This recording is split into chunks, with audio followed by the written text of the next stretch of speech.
আলোচিত সাংবাদিক দম্পতি সাগর রুনি হত্যা মামলার তদন্ত শেষ করতে আরও ৬ মাস সময় পেল টাস্কফোর্স।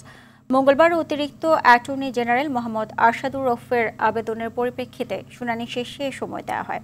আদালতকে জানানো হয়, হত্যাকাণ্ডের তদন্তে নিযুক্ত কর্মকর্তাদের বদলি বা রদবদল হয়েছে এবং এত বছরে বহু নথি হারিয়ে গেছে। এজন্যই তদন্ত শেষ করতে আরও সময় প্রয়োজন। অর্ণ গফুরের সহযোগিতায় বিস্তারিত থাকছে শাকিলা করিমের রিপোর্টে।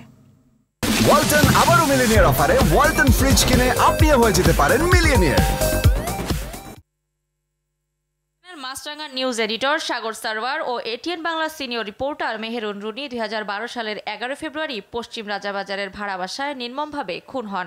১৩ বছর পেরিয়ে গেলেও তুমুল আলোচিত এই হত্যাকাণ্ডের কোনো কুল কিনারা আজও হয়নি।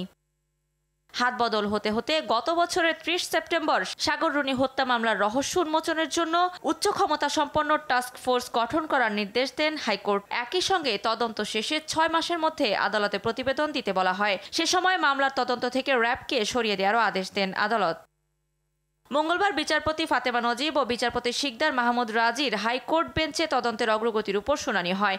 এ সময় রাষ্ট্রপক্ষের আইনজীবী অতিরিক্ত অ্যাটর্নি জেনারেল আরশাদুর রৌফ হাইকোর্টকে জানান, অনেক কাগজ খুঁজে পাওয়া যাচ্ছে না। পুরাতন মামলা এটা ইনভেস্টিগেশন করতে একটু সময় লাগবে, কারণ এখন এই অনেক অফিসারকে জায়গায় ট্রান্সফার হয়ে গেছে, অনেকে হয়তোবা চাকরিতে নেই, এতে আছে, তো তাদের সাথে কথা বলতে হচ্ছে, তখনকার জিনিস বের করতে হচ্ছে, দেখতে হচ্ছে, অনেক কিছু করতে হচ্ছে। এই হত্যা মামলার তদন্তের জন্য রাষ্ট্রপক্ষ সময় চাইলে ৬ মাস সময় দিয়েছেন উচ্চ আদালত। রাষ্ট্রপক্ষ ৯ মাস সময় চেয়েছিল, আমরা ৩ মাস সময়ের কথা বলেছিলাম।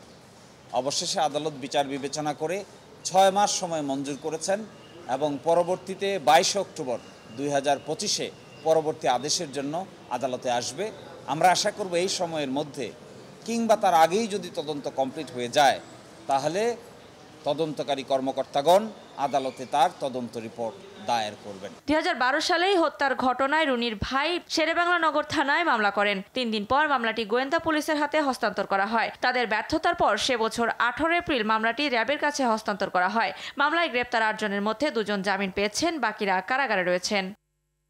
শাকিলা করিম, RTV, ঢাকা।